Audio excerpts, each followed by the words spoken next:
morning, good morning, good morning. Hello.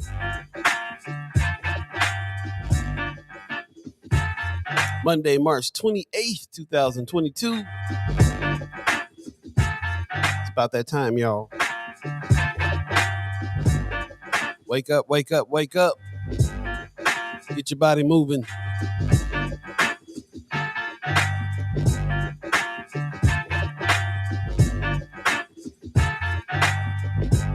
Feeling like a Monday. Hey, What's happening, y'all? it has begun. Yo, yo, yo, yo, yo. Get up, get your body moving. What's happening, y'all? Another fresh edition. First Sky Omaha Radio. First Sky Omaha in the morning. In the morning.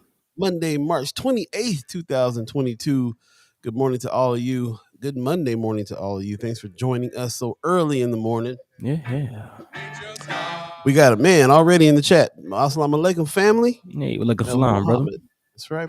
Pops gives us a good Monday morning, squad and fam.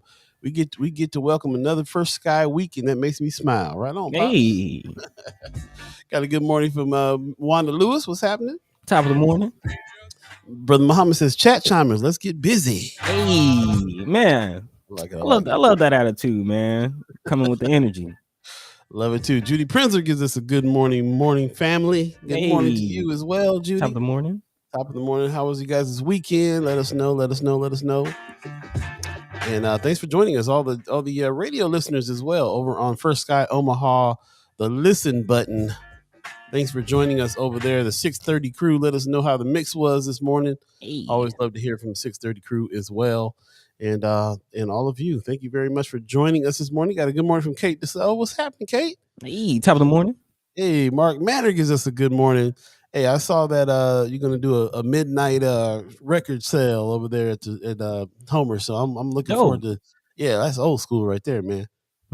Y'all don't know. I used to stand in line for Prince records like 6 in the morning, waiting for the doors to open. I believe it. Yeah, it's old school. Man. How you doing today, buddy?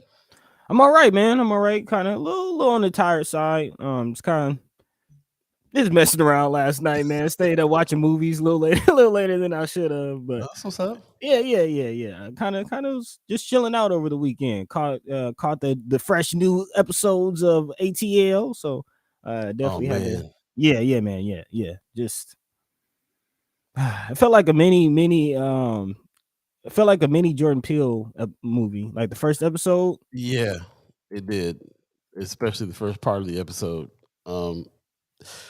It's some of the most genius stuff I've ever seen, man. It's if you haven't checked out Atlanta, you need to go back and check out Atlanta. That's really, really real, for real. Great show. Yeah, great show. So, we're not gonna spoil the Star Trek. Rich has not seen it yet, so we're not gonna talk about it quite yet. But yeah, no spoilers. We're not gonna do too dirty, but just do yourself a favor and check it out, y'all. That's all I'm gonna say. That's real. Hey, Judy Prince said she saw The Color Purple at the Playhouse. It was incredible. Man, that's what's up. We had a lot of friends were playing in that one, and I didn't get a chance to get over there and see it, but I'm glad somebody did. I heard the performances were off the hook, so that's what's up. Man, it's a beautiful thing. So yeah, big shout out to the Playhouse.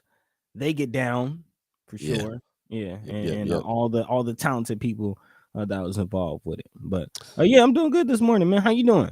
I'm doing better. I was real under the weather over the weekend. Came down with something on Friday, and then just kind of that was it for the weekend for me. So just kind of getting over that. I didn't really get out and do much because I was, I didn't want to be over there coughing on everybody and all that good stuff. But yeah, I was all right. I'm better this morning for sure. Okay. Still a little weak from the weekend, but better. On the up and up. Definitely on the up and up for sure. Brother Muhammad says we over here too. He's talking about YouTube. Don't forget we are broadcasting live on YouTube as well. So give us a like and subscribe over there. If you're on Facebook, then please share the show on your page so that other people can check it out. We can spread the word and get the conversation going even deeper. We appreciate that. Ron's reviews say I won't. Ms. Erica Phelps gives us a good morning. Brother Muhammad says went Friday night. Okay. Judy Prinzer says sold out. The Color Purple sold out. That's what I'm talking about. That's beautiful. Yeah.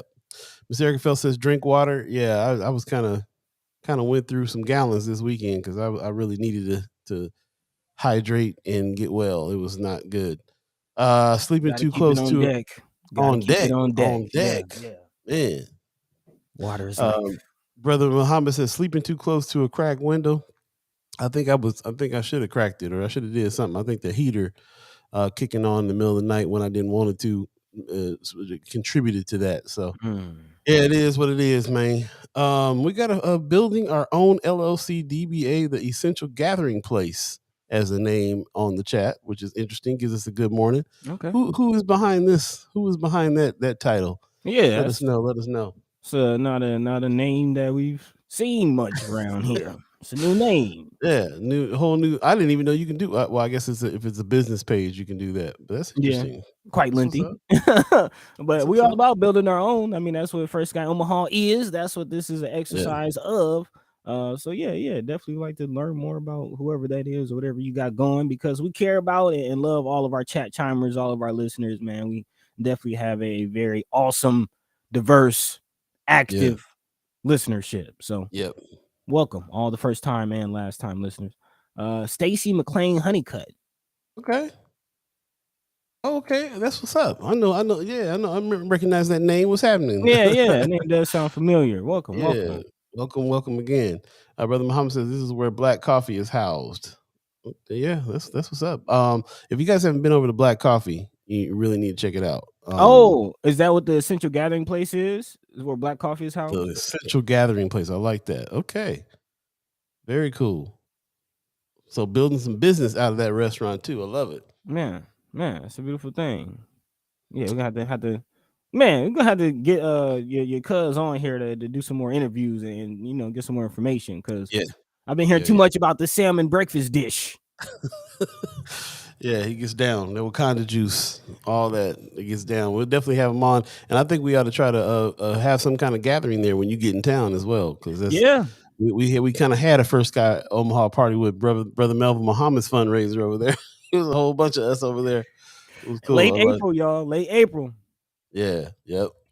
That's what's up. Well, good morning. Good morning. Of course, we're gonna have to talk about the slap heard around the world. So I know some of y'all are on here ready to talk about that. I'm trying to not talk about it the whole show. We got other things to talk about. Definitely other things to talk about, but I haven't got too many. I reacted in a joking way, like right after it went down last night. So I've gotten probably 100 DMs, and I mean, oh man, people been talking about it all day, all night. Woke up this morning to a whole bunch of messages. So yeah, I definitely want to hear what we got to say about it. So at some point we are going to talk about it. But like I said, that's not the only thing we're going to talk about today.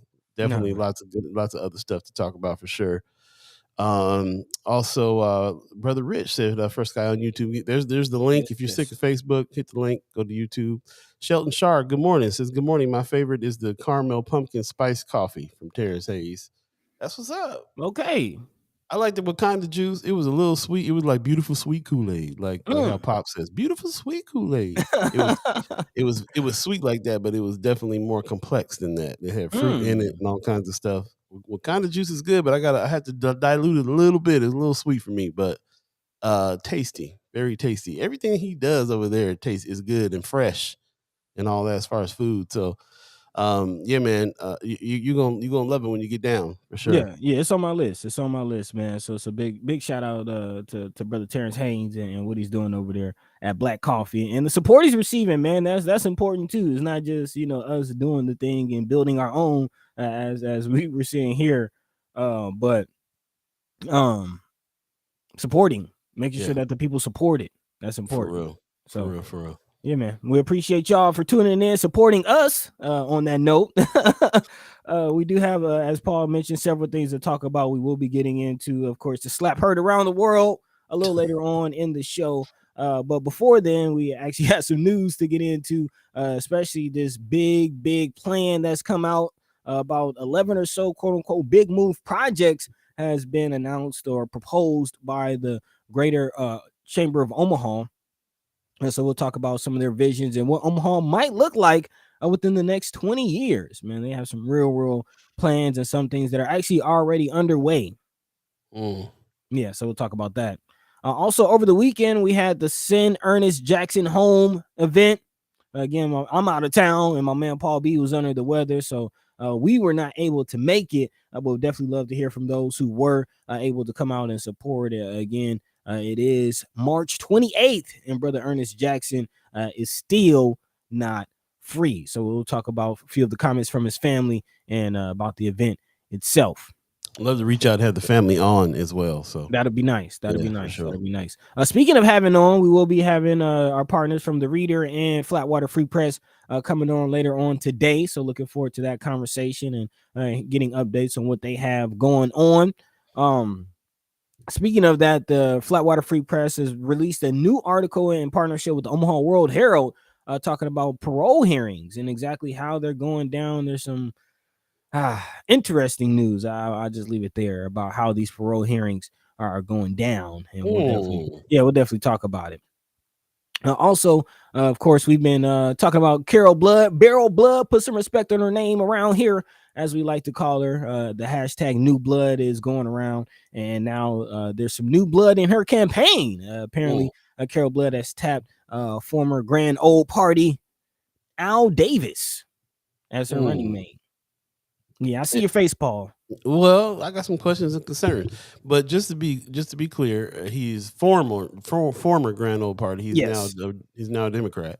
So yes, did the switch in the 90s. So he's been a Democrat for quite some time now. It's interesting how they put them headlines out there. Former GOP. Oh yeah. Oh yeah. She knows what she's doing.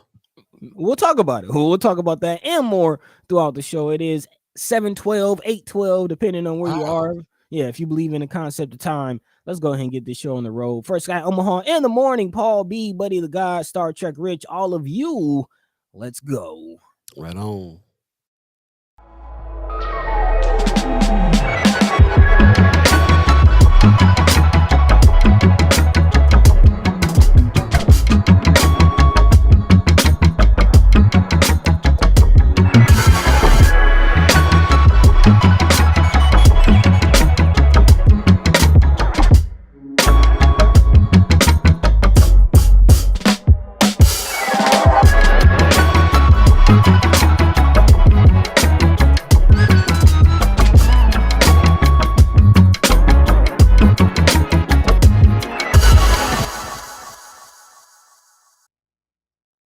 Yo, good morning. Once again, you're listening to First Sky Omaha Radio, First Sky Omaha in the morning.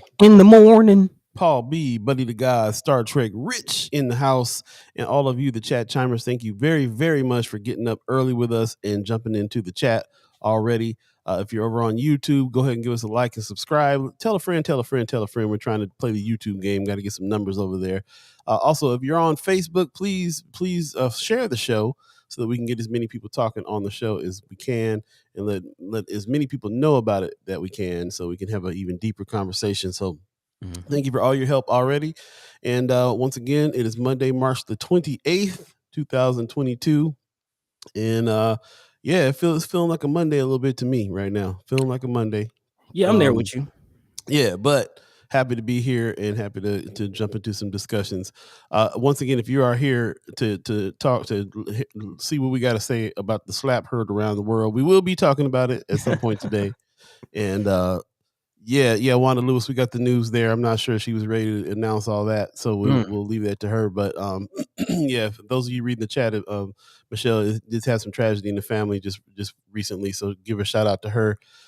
Prayers and thoughts and everything with her as well, and we'll see if she's ready to talk on Wednesday when she comes through. But lot went down this weekend, and we're definitely here to talk about it. So I'm gonna go ahead and let Buddy go jump on in. Yeah, man. Again, if you made it to the Send Ernest Jackson Home walk over the weekend, I would definitely love to hear from you, to kind of get a first person account, on how the event went. So yeah, let's just go ahead and kick off with that. Again, we, as mentioned, the family did invite First Sky Omaha to the event, but unfortunately we were not able to make it for various reasons. But definitely are looking forward to possibly having the Jackson family on, and allowing them to kind of speak to their experience and what's going on. For those of you who are not familiar with the Ernest Jackson story, we've been talking about it here on the show for quite some time, and again, it's been over 2 decades since Ernest Jackson was convicted of murder at the age of 17. He has now spent the last 22 years in prison, and that is for a crime that his family says he did not commit. Ernest Jackson himself has upheld his innocence, and now at 40 years old, he is running out of options, and state legislatures plan to try to give him a second chance as the family continues to fight for that. Again, someone who has spent all of their adult life behind bars. Williams Jackson says that she watched her son age from a teen into a man. She said he got his GED, graduated from college, even did entrepreneurship at just the age of 17. Ernest and 2 others, again, were arrested for the death of Larry Perry in 1999. The co-defendant in the case, Shalimar cooperator, testified in his own trial, saying he shot Perry in self-defense, and he was later acquitted by a jury. The third defendant, Dante Chillis, was also acquitted in a separate trial, leaving Ernest Jackson as the only one remaining behind bars for the murder. His sister Remy Greer says that the person the person that did commit the crime was acquitted. My brother was not there. So again, he was not even there when the incident went down. A big shout out to Justin Wayne, put some respect on his name for being in the family's corner and speaking up. He says, we feel like there's some criminal justice reforms that we got to get done, and Ernest is a part of that conversation. So again, big shout out to brother Senator Justin Wayne, put some respect on his name for putting in the work in the legislature. But this is, again, just one of the several stories in Nebraska's overcrowding emergency, just one of the cases of a brother that needs to be sent home. Yeah, man. It's really unfortunate when we kind of know, we know what's happening, and the family's done all this investigation, and the investigators did investigation, and everybody kind of knows what's up. It's really hard to get somebody out. They drag their feet on it big time. So once again, I was under the weather this weekend, so I could not make the march, but I did try to promote as much as I can. And shout out to the senators for showing up as well and supporting the fam. And we want to continue to support the fam. We want to bring them on the show, talk about it some more, and continue the fight, because it's not going to be done with just one march. We got to continue this fight. The injustice that prevails with a lot of people, a lot of us, all the time. Needs to be. It's a continual fight, and it's unfortunate that it has to be like that, and it's so hard to make change. But this is how it starts. This is how you do it. So yeah, hopefully, they will get the support that they need. Yeah, not just the family, but also Senator Justin Wayne and getting some of these reforms, because again, this is something that a lot of people have been talking about. I mean, Paul Fallman, our partners over at Flatwater Free Press, they're doing a lot of reporting, extensive reporting. Yeah, and then we'll be talking about that a little later on. So again, this Ernest Jackson story is definitely a piece of a larger conversation as far as prison reform and what's going on, because again, there's been reporting. There's not just Ernest Jackson, but we've talked about, again, brother Ed Poindexter, who spent even more time behind bars for a crime that even more people are saying he did not commit, and even more evidence is pointing to the fact that he did not commit. But what's to be said about the parole process in Nebraska? And this is where I want to go with it, because there's an Omaha World Herald article in partnership with Flatwater Free Press that actually reports that less than half of Nebraska's parole hearings have a full board present. So there's, again, more than half of the parole hearings happening in the state, where the people who are supposed to be making the decision and hearing, and releasing these people, making the decision, half of them aren't even there. That's crazy, man. It is crazy.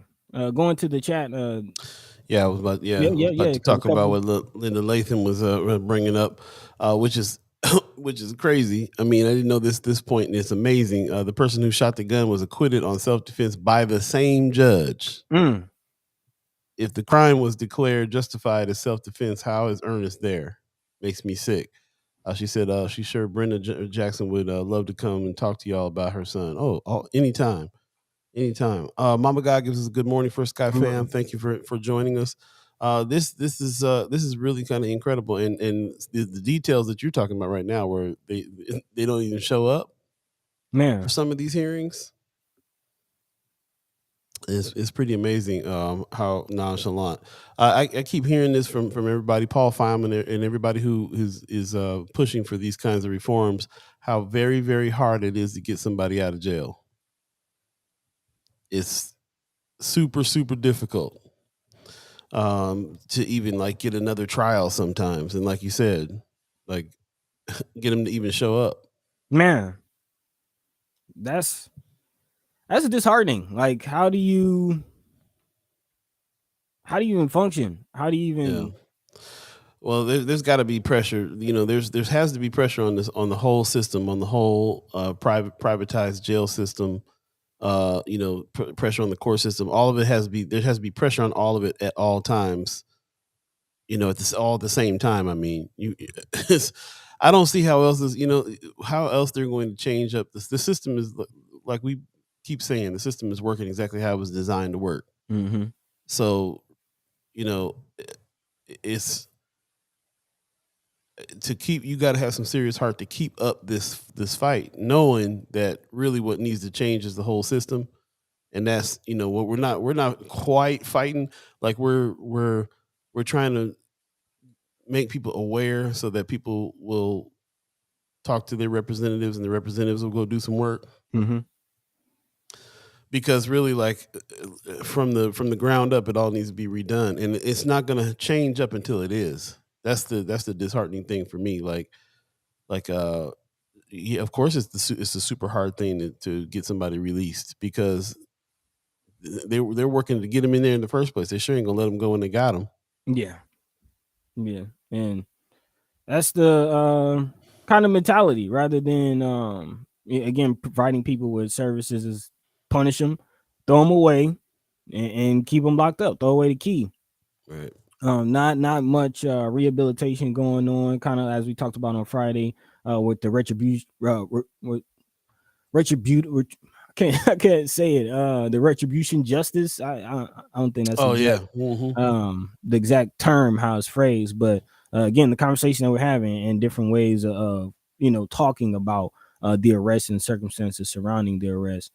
Those types of that type of mentality as far as addressing crime, criminals, things like that is missing, especially from our politicians, which again brings me back to the conversation. It's not just, I think in total, just prison, needs to be changed. But Nebraska is a special case. Nebraska is the worst of the worst when it comes to prisons. And I haven't moved off my feeling that Governor Ricketts might be susceptible to some charges.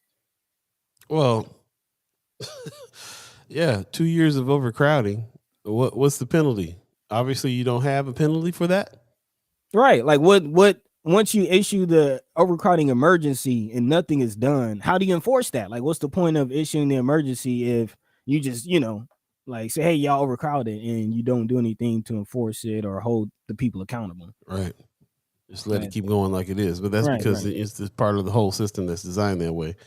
We got a good morning from Leia Keister. How you doing? Good morning. Miss Erica Felt in the house. She says the parole board members not showing up is evidence that they're not interested in rehabilitation or release. Not at all. Vaughn Chapman says ACLU needs to get involved. Might be already involved. Looking into it. Good morning from Brooke. What's happening? Pop says there is just no way to beat a crooked card game. The whole system is crooked and will never be straightened completely. All we can do is keep fighting in hopes of bringing some little relief from the worst of the worst. Yeah, that's all we can do at this point, like until we are doing something about really replacing this system. Mm-hmm. Linda Lathan says it's like they see them as dollar signs rather than people. It ain't like that. I think that's what it is. She said, I truly believe there's a special place in hell for the people who know he doesn't deserve to be in there, but refuse to take the proper steps to get him out. the march was beautiful. When he does get home, I feel that the state is facing a huge lawsuit, especially Ricketts. There you go. So, Miss Lathan out there with the march, appreciate you giving us some firsthand on that one, and Yes. And everybody who got a chance to go, man, really appreciate that. Like I said, we didn't get a chance to get out there, but we did promote it as well and get to spread the word out. It's kind of what we do anyway, spread the word and spread the word out as much as we can, and then of course we'll discuss it and talk about it with people that were there and everything as well. So, yeah, reach out to the family for us if you want to, and you know, hit us up anytime. We would love to have the family on to talk about this more and see what the next steps are. What are the next steps? What are we doing next in order to get this in front of as many people as we can? I'm sure that somebody has a blueprint laid out already on what to do to try to get him out. So, yeah, I'd love to hear from you guys. Yeah, at this point, just keep on marching, keep on fighting, and again, definitely if anyone has any contact with Miss Brenda Jackson or anyone in the family that'd be interested in coming to speak with us, we would love to have them. Most def 7:26 right now. If you believe in the concept of time, once again, you're listening to First Sky Omaha Radio. First Sky Omaha in the morning. Paul B, Buddi3 Da Gawd, Star Trek Rich. Oh man, I forgot the yeah. You just blew right through it. That's okay. That's okay. Just keep on going. Yeah, we'll take a quick break and come right back. For those of you that have been hitting me up all morning long about talking about the slap heard around the world, we will talk about it. We're trying to avoid talking about it the whole show, since the whole country, that's all anybody talking about right now is the slap heard around the world. We'll get to it, but stay tuned for that if you're listening for that. Lots more to come. We got some guests coming up from Flatwater Free Press and also from the Reader. Stay tuned. We'll be right back. First Sky Omaha Radio. First Sky Omaha in the morning. In the morning. Paul B, Buddi3 Da Gawd, Star Trek Rich. Stay tuned.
Feeling good, feeling great. How are you? Hey.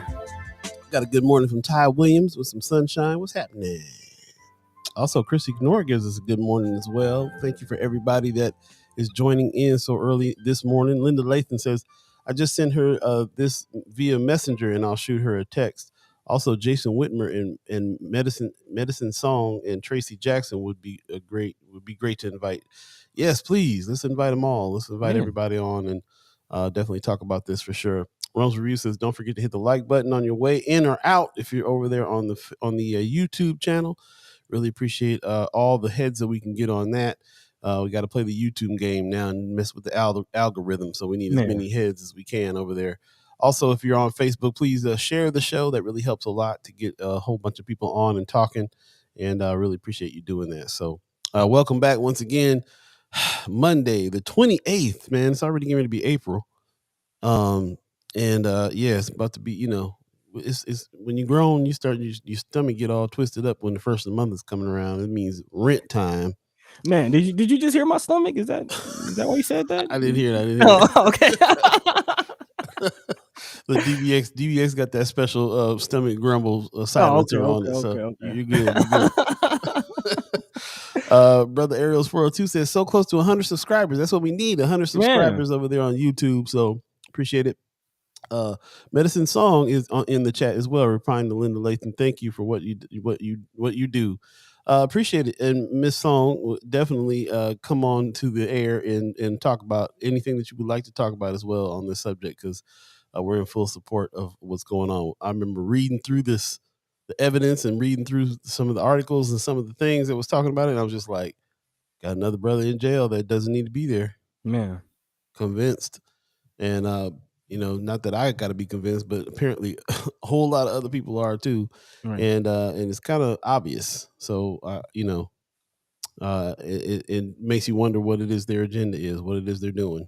Right. Doesn't make sense. Miss Linda Lathan has a good point. I mean, if the person who actually did the shooting is acquitted, then yeah, it just doesn't make sense. But again, it does when you look at the system for what it is, and again, the system working the way it's supposed to, man. That's why we got to get those in power, man. That's why we got to continue to do our part, go to the polls, vote, get who we can, and empower and support them. Not just vote, get them in power and walk away, but also hold them accountable. Just like Medicine Song says, lack of accountability in Nebraska. Hold them accountable is the next step beyond that. So let's actually move right into that, because as I mentioned, I believe with this whole prison situation that Governor Ricketts and also maybe throwing Scott Frakes, the director of Nebraska's prisons, they're susceptible to some charges, man. I feel like there should be some charges brought out for this, as far as more and more news coming out about the Nebraska's prisons conditions, which is why we're all for Senator Carol Blood around here, man. We definitely believe that we need new blood in the state of Nebraska, and new news. Let's just talk about the new news, because I definitely want to hear your take on it, Paul, and what you think about this. This is being reported by Omaha World Herald. Senator Carol Blood has chosen Al Davis, who is actually a former senator and a rancher from western Nebraska, as her running mate for her gubernatorial race. Blood, who is a Democrat, announced the selection this past Sunday, saying she was thrilled to stand with Davis, who represented the 43rd district in the Sand Hills for one term. Again, as Paul mentioned, and as the headline reads, Davis was a Republican. He registered as a Republican. However, Secretary of State records show that he is now registered as a Democrat. And actually, he changed affiliations back in the 90s when he originally was Democrat, switched to Democrat from Republican again in the 90s. Davis did run in 2016, in which he lost his seat to Tom Brewer. But again, what are your thoughts, Paul, on the report of former GOP man joining Carol Blood? Yeah, I'm not quite sure. Definitely got some questions about it. I don't know too much about him. In general, I feel like I trust her choice, and from what I know about her so far, she seems pretty strategic and intelligent on what needs to happen politically. Read an article about Herbster just recently as well too, and didn't even realize he's never even been in politics before. He doesn't have any experience at all, and he ran before for something else and lost. So just thinking about like the experience that Carol Blood, put some respect on her name, has, her picking this person was probably a smart move. I don't know much about it, but I have a general distrust of the grand old party in the first place, which makes me makes me wonder what the deal is with this dude. But that's more like me digging into who he is than questioning Carol Blood on this one. So that's kind of how I feel about it. And personally, looking at the story and looking at the news without also knowing much about Al Davis himself, just the fact that he's from western Nebraska, and he did run serve as a senator for quite some time, it just kind of struck me as Carol Blood trying to cover all bases. And I do feel like this addition will entice and sort of attract some voters that she might not otherwise have received. And Okay. looking more into the article, as far as Davis's stance on certain things, he has actually gone head to head with Pete Ricketts in the past. The article, kind of alludes that that's probably the reason why he lost back in 2016. It says that Davis was among 3 incumbent Republican senators in 2016 who placed second in their primaries. All 3 of them faced negative mailers, robocalls, and advertisements over issues which they had clashed with Governor Ricketts. So again, he might have been a casualty of Governor Ricketts flexing his power. Apparently, the law, or the crux of the argument, was on state gas tax hikes in a measure providing driver's licenses to young people, which was brought to the U.S. illegally as children. Talking about giving rights for DACA recipients. Right. Davis has also been actively engaged in legislative issues since leaving the body, most recently as a lobbyist for the Nebraska chapter of the Sierra Club. Like Blood, he has been outspoken about the alt-in environmental disaster, talking about the plant, I think in Meade, Nebraska, where there was some chemicals and some things being released into the atmosphere and burning tires or something like that. Yeah. Got a few chats though. Brianna Full says Al Davis is a great advocate. Yeah, I was going to jump into the chat there. Also, Tanai Patterson, I love how she says Klan-servatives never need any experience. They are there for symbolism only. It's interesting. Talk about Herbster. Pop says, I think there could be no better running mate than one who has seen the error of his past affiliations and manned up to make a very difficult change in front of the whole world. I believe that too. I believe that too. I also know that he kind of went back and forth on his affiliations before as well. So in this case, I don't know, but I do somewhat agree with that, because if you seeing the fanfare that happened when Don Klein switched parties from Democrat to Republican, and seeing how every Republican all the way up to the governor came out on a big press conference to applaud him changing over to the Republican Party, then that reminds me, if you're in a situation and you're in a state where that's the support you get when you change over to the Republican Party. If you change to a Democrat, you probably are getting shunned everywhere, and so you got to be kind of bold to be able to do that. Makes sense to me. Like I said, I don't know too much about him. Can't really speak too much about it. In general, trust Carol Blood on her choice, and we'll see. That's what we're here to do too, is get to know the candidate. So we'll have to get to know this brother as well. In the chat, real quick, Mark Manner says many people think the governor will be chosen in the Republican primary. That should shake us to our core. If Carol needs to try some different things to work, let's do it.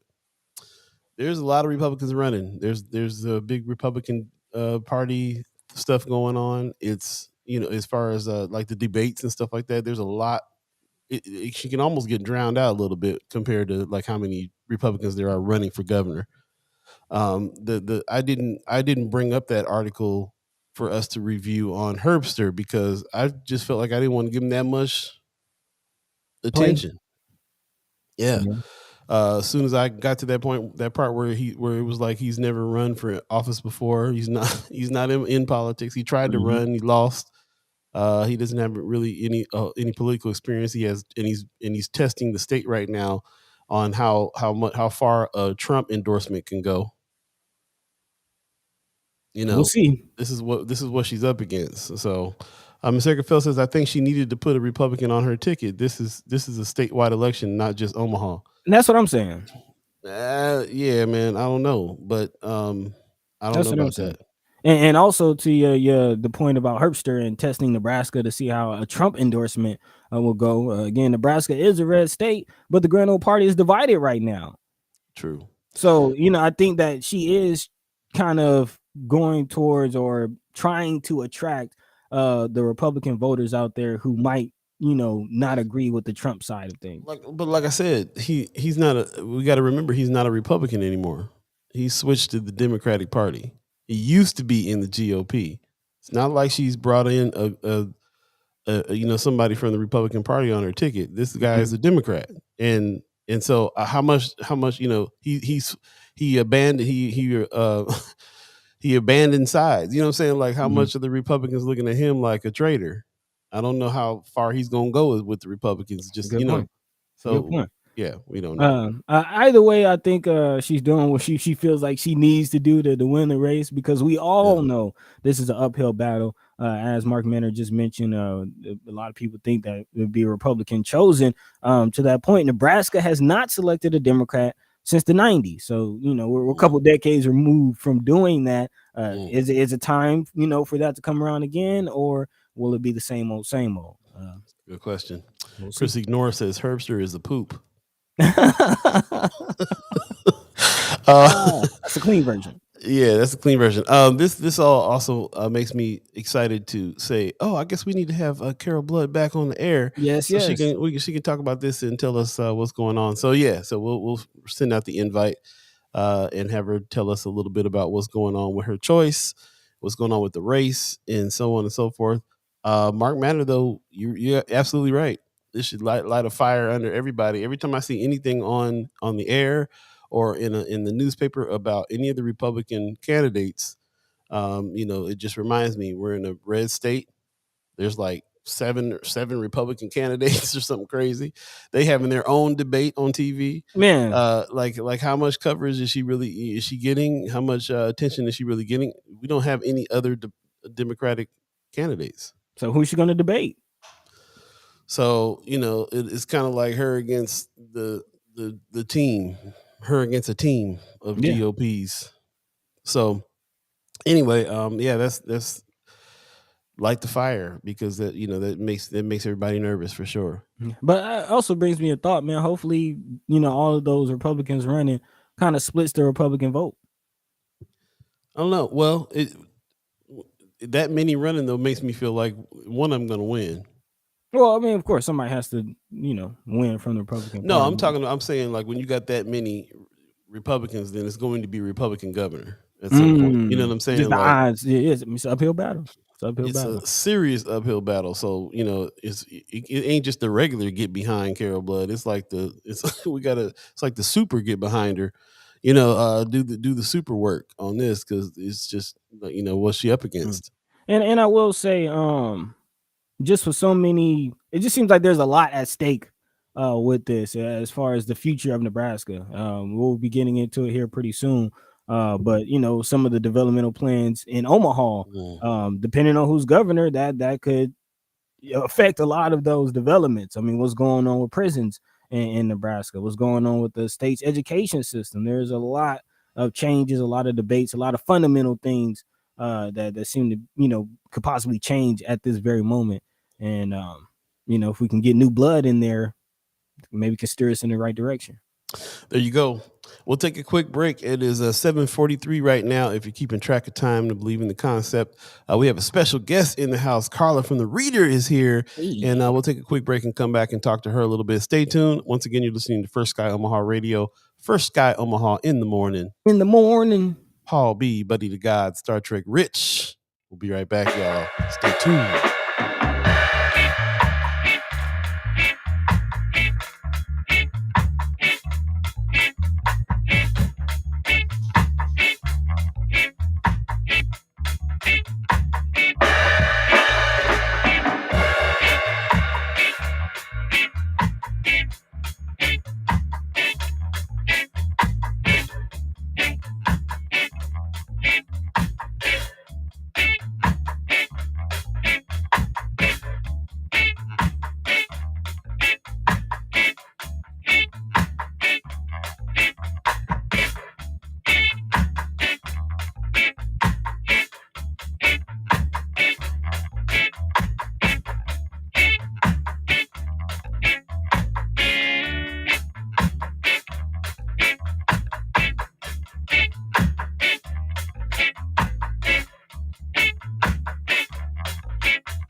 My goodness.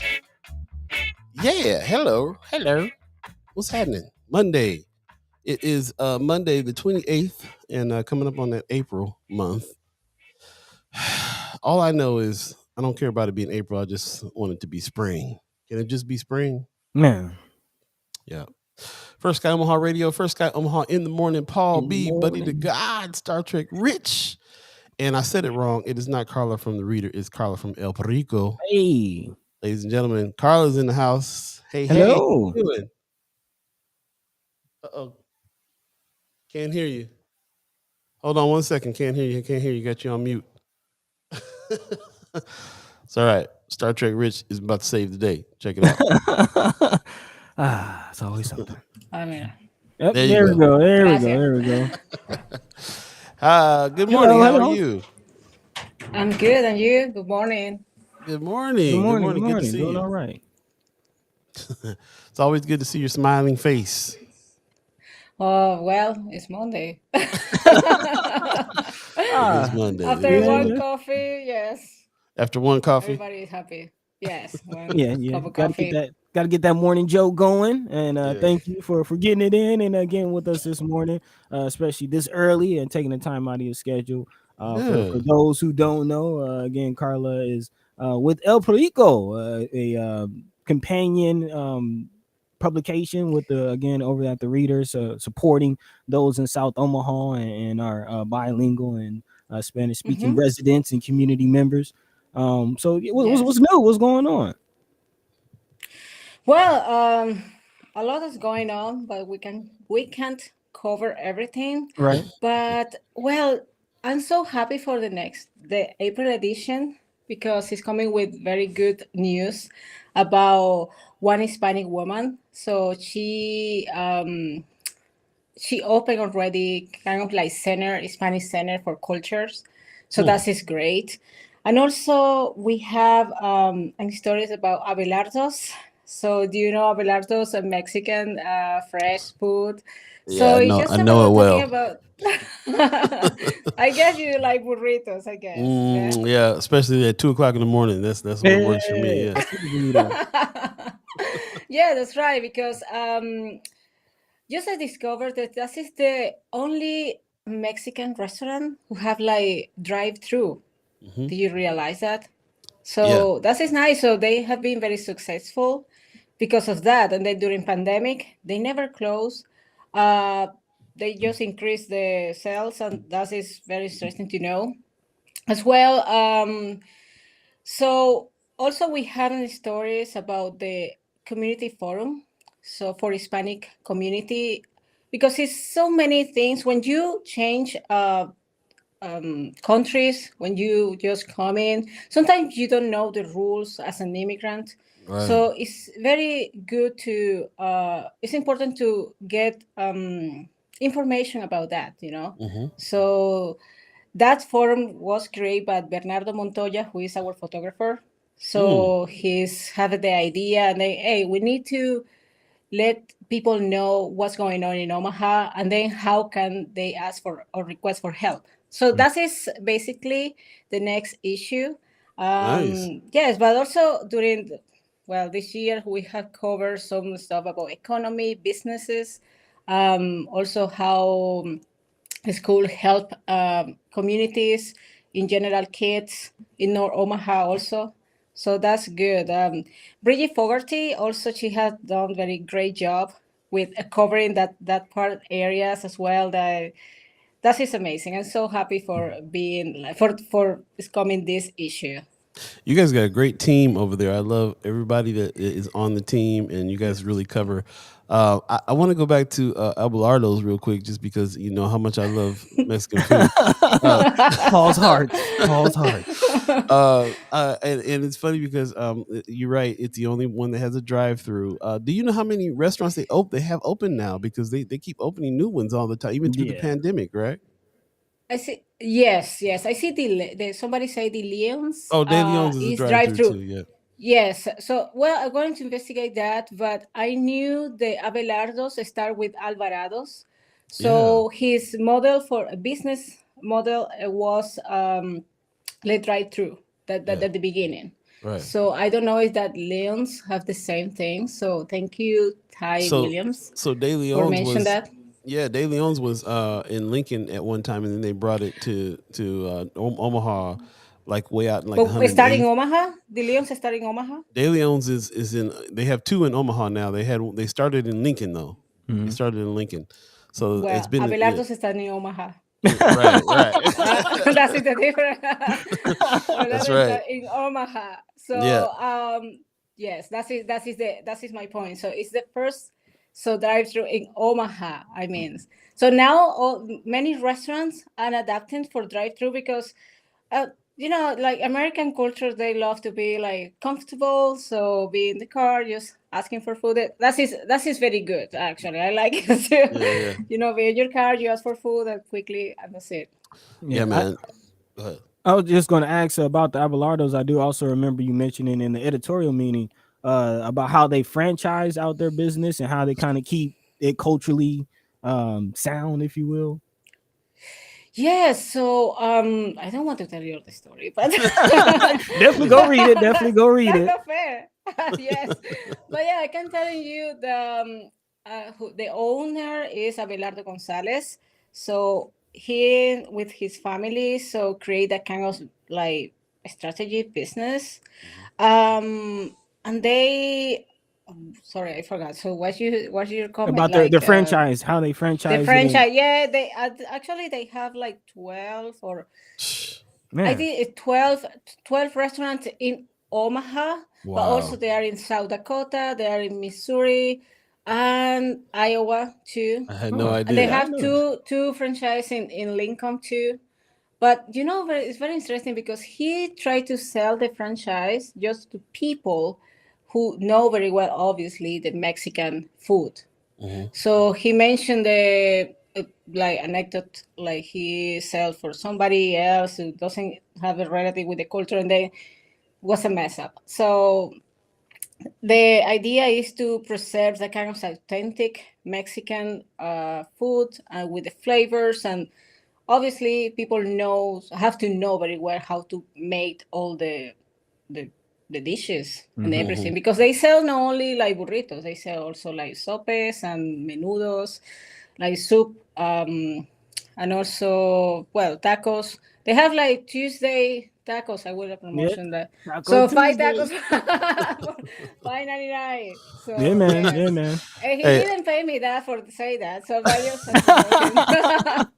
there you go. But some free tacos now. Yeah, I have a rule though. If I go to a restaurant and like if it's a Mexican restaurant and Mexicans aren't eating there, or if it's an Asian restaurant and Asians aren't eating there, I don't mess with it. Yeah, it's got to be Mexicans cooking and Mexicans eating in the place in order for me to be like, okay, let me check it out. Now, one of the reasons why I'm interested in this too is not just because of the food aspect, but because of how fast their franchise has happened in the way we can duplicate that. Can you imagine if Time Out duplicated Abelardo's recipe and franchised all over the place? To have a black restaurant that can franchise all over town and even out of town would be great. So I'm always interested in studying their technique and figuring out how they did that so fast. Well, you can talk with him as well, because he said his crew is just have a like organized, so also work with family, so being honest. Also, he implied honesty in his franchise as well. You can offer the client something that you don't have, obviously, or something that you cannot make good. So the idea is to have a quality as well, being honest with that. Yeah. By the way, so is soon in Dodge, like 44th and Dodge, there are one Abelardo is going to be open probably in April. I don't know when. So he said like, yes, we are waiting for some finish some, I don't know, papers and stuff. Man. It's gonna be it's the old Village Inn over there, so it's gonna be huge. They're turning that into an Abelardo's. Yep. What? Hey, watch out, Taco Bell, man. Watch out. Hey, let me jump into well, Taco Bell is American, more American. Yeah, that's not. Yeah. Watch your move. Wait a minute now, buddy. You don't get your furniture moving around here. Don't be calling Taco Bell no Mexican food. I want to jump into the chat real quick. Vanessa Velasquez Rivas says she's my sister. You got your sister in the chat right now? Oh yes, I asked her. Yes. Hola, Hey, Nice. the fam. Vanessa. Family, I love it. Yeah. Kimmer Yeah. Snipes gives us a good morning, y'all. She also says we got to get Paul over South more often if Arbolados is his favorite. Paul is on over South all the time. Arbolados is not my favorite. It's just one of the ones that I go to, but I'd be over South like Taqueria Tijuana and all these other places getting real Mexican food because that's The how I do. spots. For real, for real. Arios 402 says I got Lagua steak, chicken, and pork tortas last night from Albalado's last night. Tasted good, but seems like they are slipping a bit. Okay. This is a brother who cooks, knows a little bit about cooking. So, okay, we'll see. We'll see. I have to go. Let's go test it again. Yeah. Mayor Sanchez. Well, no, I have to tell you. So I'm not fan for like spicy food. Yeah. But I can try. So I'm very simple for eating, but I don't like kind of like burritos, that kind of stuff. But yes, I try it. Not so bad, but it's not my you know habit just to Yeah. eat Yeah. like Mexican. But obviously, people like some stuff. People will say that is authentic. That is not authentic. That is come on. This is a franchise.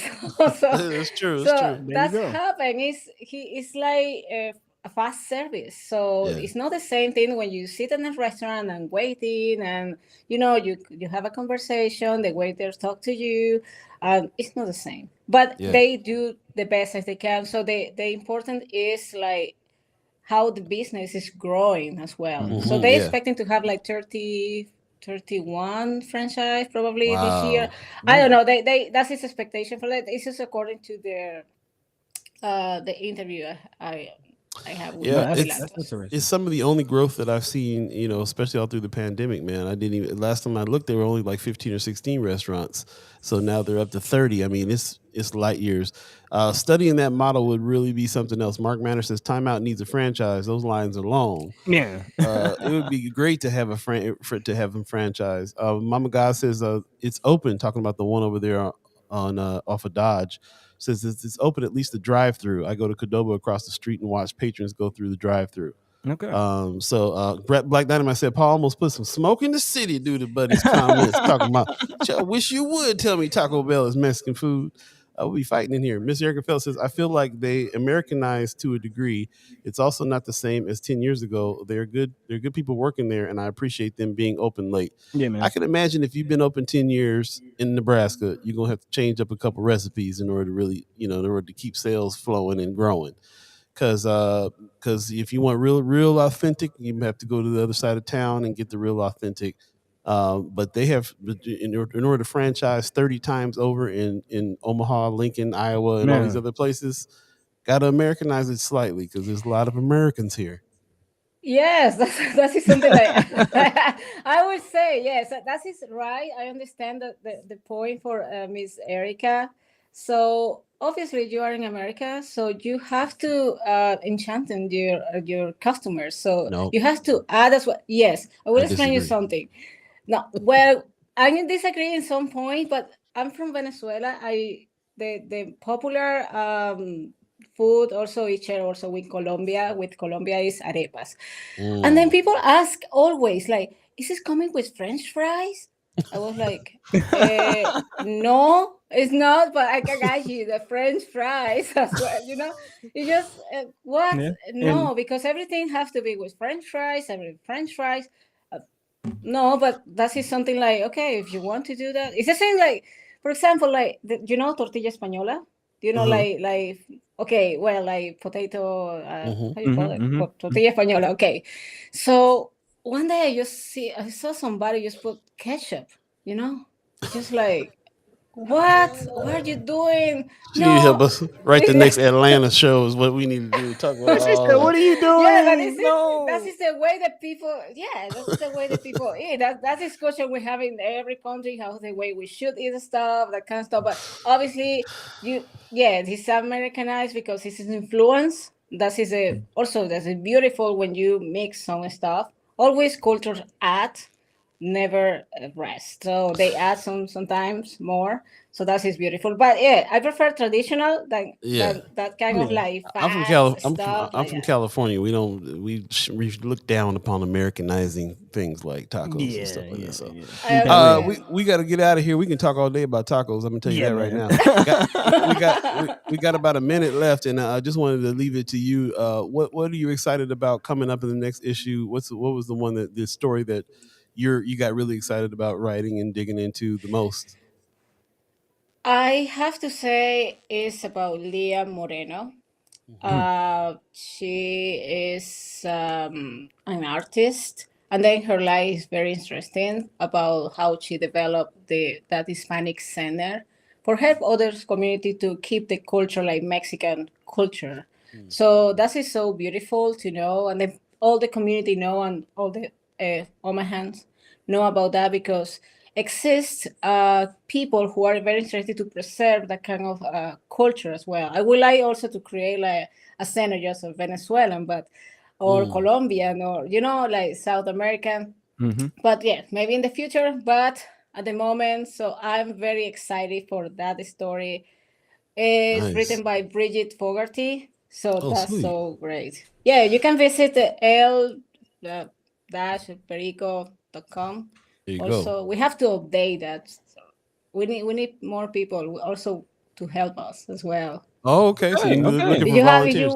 If you know somebody who wants to do like internship, so we are completely open as well. Oh, sweet. Okay, there you go. Let me just to clarify. The El Perico is on the actual magazine. It's part of the Reader. No. It's a sister of. It's a Reader's sister, because we are part of the Pioneer Media, like publishing, and then there are El Perico and the Reader as well, and Omaha Jobs as well. Got it. So we work like that. It's kind of like a triangle. So if people wanted to read the articles, though, they would go to it's its own paper. Is that what you're saying? It has its own paper, or before we have our own paper, but with the pandemic, we combined with the Reader. Now we have a crazy idea to upside down, so like everything. That. So so you have a cover on the back of the Reader, And the El Perico, yes, and also the Reader have the cover, Perico back, and then the Perico the Reader. I love that. We are combined. One more question about that. A lot of the articles that are written in El Perico are not just Spanish speaking. There, you also have English versions as well for these articles, right? Yes, it's bilingual. Sometimes we posted or we publish in the English version in the Reader sometimes, and the Perico is just for Hispanic community. But our target is more like Hispanic. So obviously we have here like third generation, also second generation, first generation. Some of them doesn't speak Spanish very well, so they feel more comfortable with English. So that's why also it's very important that bilingual version. Makes sense. Well, there you go. Definitely go get the magazine. Definitely read the articles. Even if you don't speak Spanish, you can read some of the English versions of these articles. And we always love having you on, and we'll have you back to talk about what else you're excited about at some point. Yeah, thank you. And let's go do Taco Tuesday soon, okay? Okay. Let me ask you, what's your favorite tacos in town? Well, I like carne asada. Yeah. I like carne asada. Okay, so what place has the best carne asada tacos? Oh God, no, I don't know. Put on the spot. The hot seat. I don't want to say like that, but there are one in town, like the carne asada is in grill. I don't remember the name. So it was delicious, really, with onion and cilantro as well. Yeah. Okay. Yeah, I like those. Like I said, Taqueria Tijuana is my place for carne asada tacos. Yeah, Paul, you didn't took me in Black Excellence. Remember that? Yeah. That's a spot. I ain't forgot. That's a spot. Yeah. I don't want to say any. Okay, she's trying to play. Al pastor also, el pastor taco al pastor. She's trying to play politics and don't want to get nobody. Okay, I see how you do it. You're playing it safe. I understand. Thanks for joining us. We'll see you again soon. Okay. Yes. Thank you very much. Bye. All right. See ya. All right. All right. There you go. Carla. She gets down. And Bridget too. Then Bridget too, man. I'm trying to tell you, the crew over at El Perico and the Reader and Pioneer Media in general. Good folks, man. Good people, good, interesting stuff, and really holding it down. Pop says she's knowledgeable and delightful. Yes, she is, Pops. Yeah. Zane says, "Good morning. How you doing, buddy? Good morning. Good morning, the dude." Yeah, man. That's right. Mr. Hickerfeld says they're on one side of the Reader, and the Reader is on the other side of El Perico. I like that. So if you already get the Reader, if you're already subscribed, if you already picked it up, then you're already getting El Perico. Just read it. Just read it, y'all. So again, big shout out to Carla for taking the time out to speak with us. Again, check them out. EL-Perico. That's PERICO.com. The link is in the chat. So go ahead and check them out, y'all. We'll take a quick break. First Sky Omaha Radio. First Sky Omaha in the morning. Paul in Beeee, the morning. Buddi3 Da Gawd. Star Trek Rich. I'm gonna just do it anyway. Just do it anyway. Stay tuned, y'all. We'll be right back.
Yeah, man. Yes, man. But I'm not a yes man. Okay, I like that. What's going on, y'all? First Sky Omaha. She said, great guest, Miss Erica Feld. I love it. Nice. Yeah, man. Good morning to you. If you don't know what you just stepped into here, it's First Sky Omaha Radio. First Sky Omaha in the morning. Paul Beeee, Buddi3 Da Gawd, Star Trek Rich, all of you. It's going down. We just had Carla from El Perico on, so it was a good time talking to her as always. And a little later on the show, about 8:30, we're going to have a guest from Flatwater Free Press on as well. Yeah, man. To talk about what they're writing about as well. So Mondays are the days we're trying to catch up with the partners and see what is going on. For gives us the ammo to talk about what we talk about, and also to remind you, join. Go ahead and get the subscription to the Reader in El Perico and deep dive into the articles deeper than we even talk about them here on the show, because that's where we kind of get the ammunition from you and these partners. So definitely check it out. Grandpa who sings. That's my dad. Pop's name. Little man calls him Grandpa who sings. That's just his name. I had a Grandpa Pop. This is Grandpa who sings. So that's just his name now. I love it. So on the fam. Oh yeah. So welcome back. 8:08 right now. If you believe in the concept of time, and thank you so much for joining us. Thank you for everybody that is on Facebook that has shared the show on their page to get more people interested in talking on it as well. So that's always very effective. Share the page on your show, on your page, if you don't mind. Rome's review says that there's a taco spot off 108th and Q that has street tacos, corn tortillas, onions, and cilantro, that has $1 tacos on Mondays. Lengua is cow tongue. Yeah, I don't know. I'm not with the Let's see what that. But $1 street tacos is what I'm used to. That's what I'm talking about. They get a little wild with the prices on the street tacos these days. I understand. Steak. The cost of steak has gone up and all Chicken that. But chicken too, man. Food is getting crazy. Yeah, man. But yeah, we're gonna have to go check that out, man. Don't tell me about a new taco joint. Don't think I'm gonna be there. My name is Paul Beeee. Understand?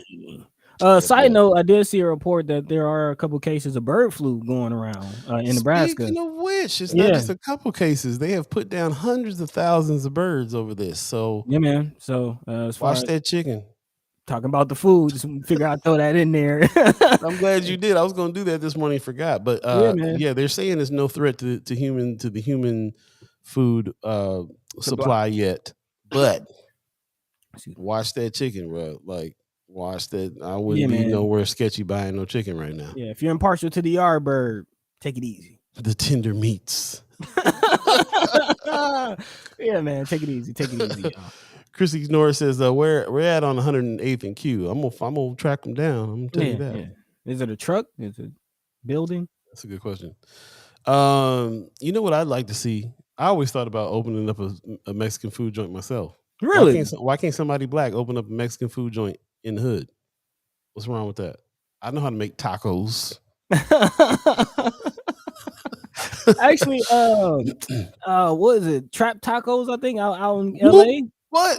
LA, you never heard of this? I haven't heard of trap tacos. Man, it's a couple brothers out in LA that have started street taco businesses and are That's booming. What I'm saying. Yeah, that's what I'm saying, man. A couple of them, man. So black people in California are kind of like Mexicans anyway. They kind of. I mean, black and brown pride, we all for it, man. East side over here, man, from the north to the south, bottom to the top, Deuce United. I'm glad Wanda Lewis put this in the chat. Big Elk Native Soul Indian Taco fundraiser Friday, April 1st, 11 a.m. until sold out. It's at the Center Mall, 1941 South 42nd office, 402G, 4th floor. That's Brother Wells Lavelle. That I believe that's his office. They do fundraisers for him in his office all the time. So thanks for reminding me about that. We're definitely I got that in the hap, so we definitely need to talk about. Got to get down on some of the Indian tacos and the fried bread and so on and so forth. So for sure. She says also for sale will be banana pudding and hibiscus drink. Yeah, that's what I was looking at. The hibiscus. Yeah, I'm gonna bring my $15 down there for real. Man. She says fundraiser will help me keep my office doors open so I can continue to advocate and to fund a couple of initiatives. All donations are welcome. We Baja all relations. That's got to be from Brother Wells Lavelle. So yeah, let's definitely remember that he has an office over there, needs support.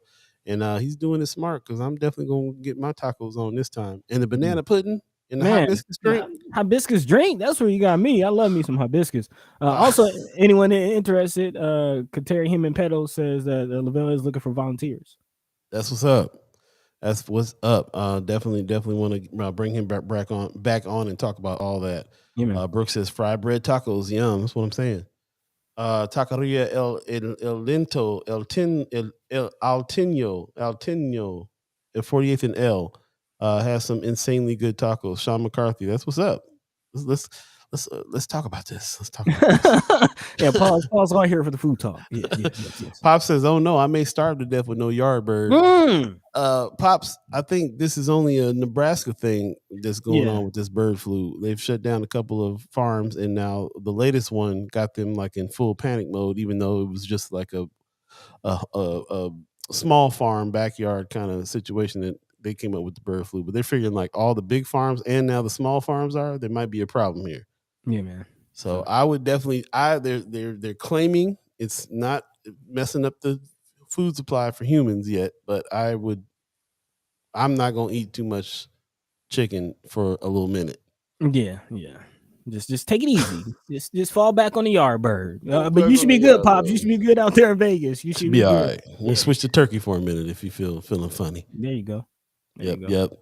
Let's jump back into some things that we're going to talk about today. And if you're just joining us, we have not yet talked about the slap heard around the world. I know everybody wants us to talk about that. We're going to have to talk about Will Smith and Chris Rock and all that good stuff. We're going to have a little bit of a discussion about it. Everybody's kind of talking about it. Brothers getting into it on TV. Come on, man. Stay tuned for that discussion. And also, yes, Pops said, thank God. Also, yes, tell us your thoughts on the situation, too. I had thoughts last night about it. I woke up this morning, had different thoughts about it. And ultimately, I'm now really with Will Smith jumping up like that. That's not kosher, not cool.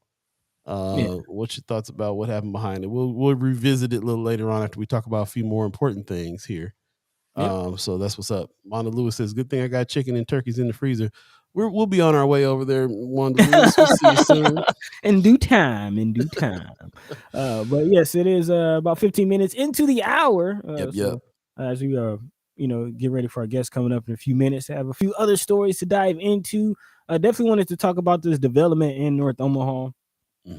Because again, this is something that it's evergreen here on the show, not just the housing, but the library situation, some of the transportation projects that have been discussed here around the city. What is Omaha going to look like in the next 20 years? And more importantly, where are we? Where's North Omaha going to be in the midst of all of that? And it seems like there are going to be some changes, not quite to North Omaha, but very, very close. Talking about the downtown area, or what they're considering the urban core. This is coming from the Greater Omaha Chamber, who has released their plan for the urban core. They're calling it the Urban Core Strategic Plan, which focuses on the area between 35th Street and Council Bluffs, all the way up to 48th Street in Omaha, and also between Leavenworth and Leavenworth on the south and Cumming on the north. So again, effectively the downtown area. And of this strategic plan, there's identified about 11 big move, quote unquote, projects, which the chamber believes will have the potential to fundamentally change the urban core. Of course, some of those projects are already underway. We've talked about the library situation and the redevelopment of the W. Dale Clark Library site, including a new downtown skyscraper. Also, the Project Next transportation project that's been discussed, the streetcar project. There's also some discussions about what to do with the former Civic Auditorium site, landscape bridge, also crossing Saddle Creek near UNMC. So a lot of changes are being proposed in that sort of midtown, downtown area. There's even discussed, as we talked about, the I-480 and the North Freeway. There are some changes about the 30th Street ramp for I-480 being removed. Actually, not just 30th, but also 19th and 20th Streets ramps also being removed to make way for more development. And finally, for those who are bikers, who are, adamant, I know we have brother Mark Manor and a few others who do ride their bikes and looking for bike lanes and things like that. There will also be a vision for a bike, pedestrian, and streetcar bridge, which will link Omaha and Council Bluffs. So a lot of developments downtown. But as always, we're left asking, how will this impact North Omaha? Again, we've talked about some of the developments in the no-do area. So yeah, what are your thoughts on how this will impact North Omaha and really the greater Omaha area in general? I'm gonna leave that up to the people in the chat. Let me know how it is, what it is you think about that. Progress sounds good. There's a lot of things in there that sound good. Not quite sure about that question though. How do I think it'll impact North Omaha? Not sure. Really, kind of not sure. So, yeah, I'll leave it. Let me put it out there to the chat this time. Let's talk about it. I see Wanda Lewis says it will start from the east. Some of these changes here. Manny About Town is one of the cats that has posted this in Friends for Sky Omaha. Maybe we ought to have him on to talk about it a little bit too and get his perspective. He always ends up having a real different perspective than a lot of people have, and so it's kind of, it could be insightful to talk to him about what's going on here. Plus, I think that he's been part of the planning and stuff before, so he might have a bigger picture here about what it will look like for other parts of the city when all this stuff goes down. But in general, I mean, bike paths sound good to me. I don't really know how I feel about the streetcar yet. I feel like I'm kind of feeling a little bit like there's not enough change or things happening quite yet. I think there needs to be more changes in North Omaha. So more focus on North Omaha than I'm feeling like there is right this minute. Yeah, so this is definitely not to be construed or looked at as any real investment in North Omaha. If there will be any impact, a positive impact on North Omaha, it'll be, minimal, kind of trickle down type of things. Right. To Miss Wanda Lewis's point, she says it's not going to go around Northeast. So again, that's North Omaha. But I just the proximity. Hopefully some of these will lead to jobs. Again, they're talking about 30,000 jobs as a result of some of this development and some of these projects.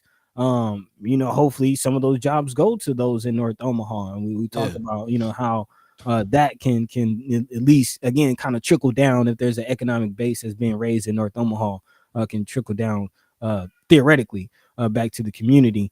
So again, it's always left up to us to ask, what about North Omaha with this type of stuff?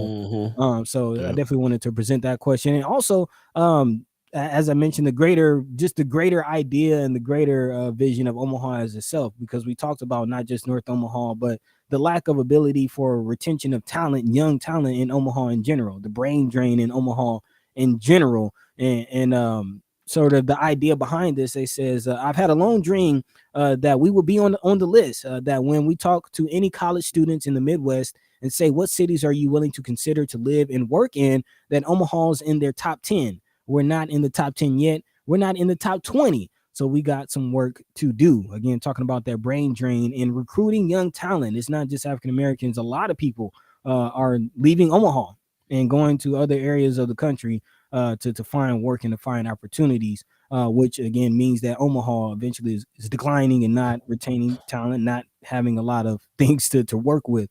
Do you think this will help? Do you think this will attract the people, kind of the same build it and they will come mentality? It always feels like a real irrelevant question to us in our group. Is this something that's going to attract people from other states to Omaha? I don't really think we care about that too much. At least I don't. I don't really care about it too much. I don't care about Omaha being an attractive state in one of the top 10 or top 20 places that people want to come and all that. Like, I don't know. I don't know. I kind of think it's like a waste of time to be considering doing stuff for other people from other places to come here when we haven't finished shoring up what we got going on here right now with certain parts of town. Like, how about it's just same? It's just I don't know. It's like Biden sending billions over to Ukraine. You got billions still? Well, we kind of need some at home. True. We need a few at home still. Like, there's some things to fix here. Von Chapman in the chat says, if it doesn't include North Omaha, usually as usual, it won't make a difference for North Omaha. I think we have needs in North Omaha that are so big that it's hard to see anything happening that might residually affect North Omaha. It's hard to see. If you got 30,000 jobs coming, though, it's going to help North Omaha because there's going to be people in North Omaha that take some of them jobs. Yeah. But to look at it that way, when you got huge needs in North Omaha that are not getting taken care of, then it's hard to look at it that way. I can see that. Agreed. It's almost like what would have the greater impact, building lakes and densely populated urban areas to attract people, or investing in one of the underinvested areas of the city, and how much of an economic boost will that give to the city, to your point. So right.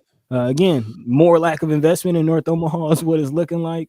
And it's not that they don't have the money. It's not that they don't have the resources or the ideas. It's just that it's not being directed towards North Omaha.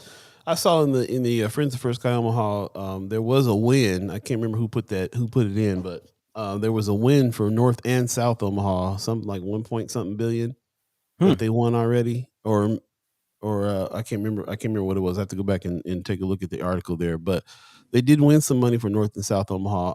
I thought that this might be, this stuff that they're talking about changing here might be with using some of that money, but maybe there's a whole other plan for that money that's specifically for North and South Omaha. And we're just looking at the chamber's overall plan for the city and not really what they're exactly planning on doing. So hopefully there's some more information there on that. Maybe we can have one of the senators on in order to be able to speak to that as well.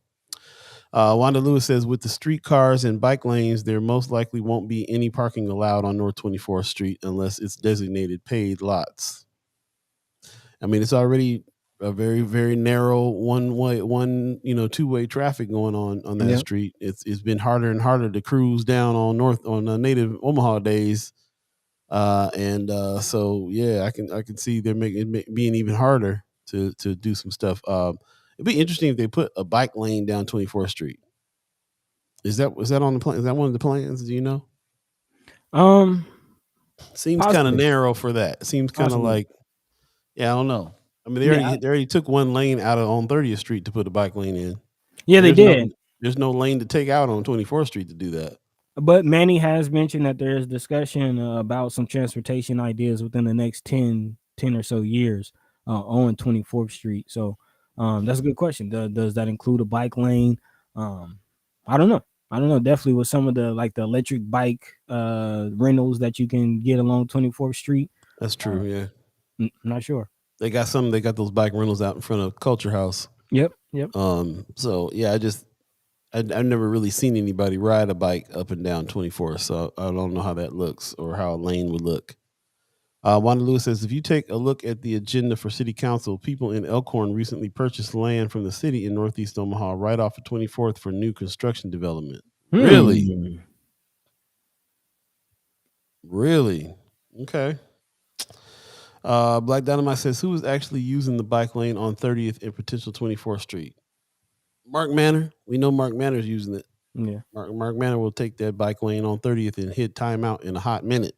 Man, but I mean, I've been saying this. I do feel like some of those types of things are investments, laying the groundwork for gentrification. Let's just call it what it is. It is, and we'll be able to enjoy. Some of us will be able to enjoy some of that now, the way things are. But those are the catalysts for change, for the catalyst for moving things into the direction they want. They want the area and the streets to look how they're planning on it looking in the future after the gentrification.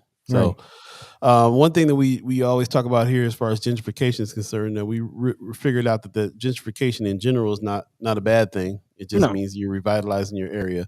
And so what we really need to do is call it the recolonization of 24th Street area, because that's kind of what we're talking about here. We're talking about displacing people and bringing whole other kinds of populations in and dressing up the place to get ready for that. That's what it's about. Man, because I can't. There's renditions on this article about golf courses on Dodge Park, and again, this bike pedestrian transit bridge connecting Omaha and Council Bluffs. I can't see that type of investment going all the way up until Cummings Street, and them not addressing some of the dilapidation on the other side of Cummings Street. I mean, you got, again, there's Sierra Francis is right there. There's a whole bunch of homelessness over there. I mean, just the whole 24th Street area is dilapidated. I can't see them investing so close to North Omaha and either, not displacing the people that's there or not addressing North Omaha in some way, shape, or form, or just keeping it how it is. So true. A couple more comments, and then we'll get to our guest that's come in. We have a guest in from Flatwater Free Press, and so stay tuned for that. Von Chapman says, unless and until North Omaha receives priority, how will it grow? ARPA monies, if used properly, prayerfully, will be the difference. Man, prayerfully, you ain't lying. We praying for that. Mama LB 1024. LB 1024. Please make it happen. Mama God says, trying to watch your show, but my phone keep blowing up about Will Smith slapping Chris Rock about wifey. Black on black crime at the Oscars. We'll get into it, Ma. We'll get into it, Ma Dukes. Yeah. The slap heard around the world. The slap heard around the world. We will talk about it. They will not let us get off the show until we do. Von Chapman says gentrification is not inclusion for the current stakeholders. Yep. Maserica Fell says, I bet Sienna Francis will get a shiny new facility elsewhere. So true. I know they probably already been working on that. Yeah, that's what I'm saying. Wanda Lewis says, I feel as though if we receive ARPA funds for North Omaha, it will be for what others want and not for what North Omaha wants. Only way that we can really the only way that we can the only fight we have is for the senators to fight for us on that one. So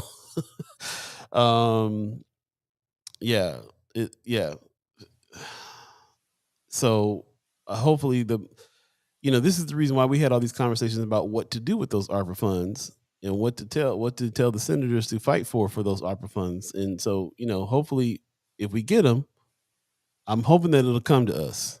That's all I can really say.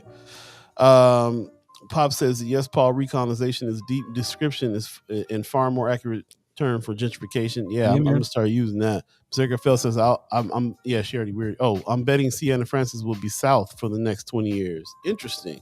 I wouldn't be surprised. Again, I guess with the development going on around the in that area around the Francis house and where the I want to call it accelerated building. What's the name of that building that you're in right now? This is the Mastercraft building. Thank you. The Mastercraft building. Just the development around there. I can't see them not touching the Sierra Francis house. That's what I'm saying. I think they've been trying for a minute. We'll take a quick break, come right back because we have a guest coming from Flatwater Free Press. Stay tuned for Sky Omaha in the morning. Paul B, Buddi3 Da Gawd, Star Trek Rich.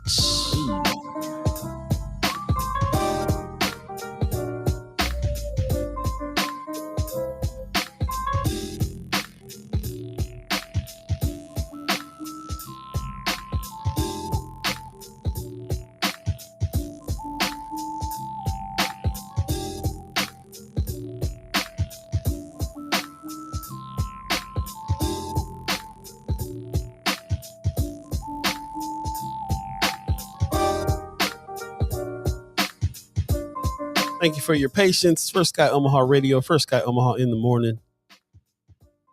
I was muted, y'all. I was muted. Paul B, Buddi3 Da Gawd, Star Trek Rich in the house. And we're going to bring in our special guest. Buddy, would you like to do the honors? Yes. Again, as we continue our coverage of with our partners at Flatwater Free Press, we have a new journalist on, Miss Yin-Chi Shu. Did I pronounce it right? Yeah, you got it absolutely. Okay, right. Hey, yeah, we try to put some respect on people's names, man. We don't want to butcher anyone's name around here. We try to get it right, especially when you're doing the good work. So first of all, welcome. Thanks for joining us. No, thank you so much for having me. Oh, yes. How are you doing today? Yeah. Yeah, pretty good. It was quite an intense week last week. After the story's publication, we've got a lot of feedback, on social media already. And, we're trying our best to kind of continue our coverage and, try to bring the stories that are important to Nebraskans now. I hear that. Give us a reminder. Which story brought you so much the trouble? Yeah, so on Friday, we published a story, and that's in partnership with the World Herald about parole boards, attendance and hearings. So what we found out is that the Nebraska Board of Parole members don't always show up at parole hearings. And in fact, out of the 6,000 plus hearings held in the past 3.5 years, only about 37 of the hearings were voted on by the full board of 5, despite the fact that these are full-time positions, that are paid like more than $84,000 a year last year. And so what it means is that, so the parole board is the state authority that determines if, prisoners can serve their sentences outside of prisons and serve it in the community they're from outside. So that could potentially reduce, prison overcrowding. That's why we're looking into it. Because once they hit their parole eligibility date, it's up to the parole board to kind of grant them release. And when these parole board members don't show up, or, sometimes they recuse themselves, but the majority of time, data shows that they're not present at those hearings. We found out that the parole rate actually was lower as compared to when those cases were heard by the full board, right? So what we heard from expert is that hearing cases should be parole board members' primary job duties, because that's just really important part, determining someone's parole eligibility. And when you have some people heard by the full board versus someone who are heard by just a partial board, you lose some sort of, parole board members' perspectives. Maybe certain members, they're more lenient than others. And if you don't have those members present, we heard that some former prisoners are just worried that their chance diminished, when certain board members are missing. So we talked to experts, we talked to some formerly incarcerated people about this issue. And then we heard that there are some concerns, about delays in the system and the fact that this could amount to, hundreds of thousands of dollars, that had to be spent for housing these prisoners. So that's kind of the whole story, I think, revolves around the idea of, overcrowding. And this is an ongoing series, for us and the World Herald. Henry Cordes, the World Herald reporter, reported on, just disparities in certain, part of the, in certain part of Omaha, especially, in North Omaha, like you see historically segregated communities having like a much higher incarceration rate.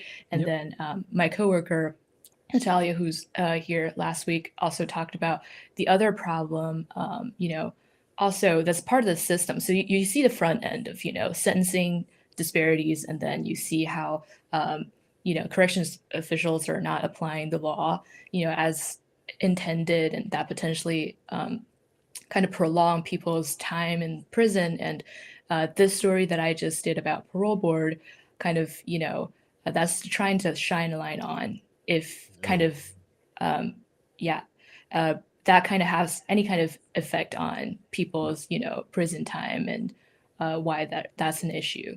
Yeah. Interesting. Hey, just a real quick, a little technical thing. Can you move your phone back away from the microphone a little bit? We're getting a little digital noise from your phone. It's okay. Sorry about that. No problem at all. Pop said, "Wait, did she say out of 6,000 hearings and only 37, all 5 members present? It's a wonder that anybody ever gets paroled." That's interesting. You did say that though, right?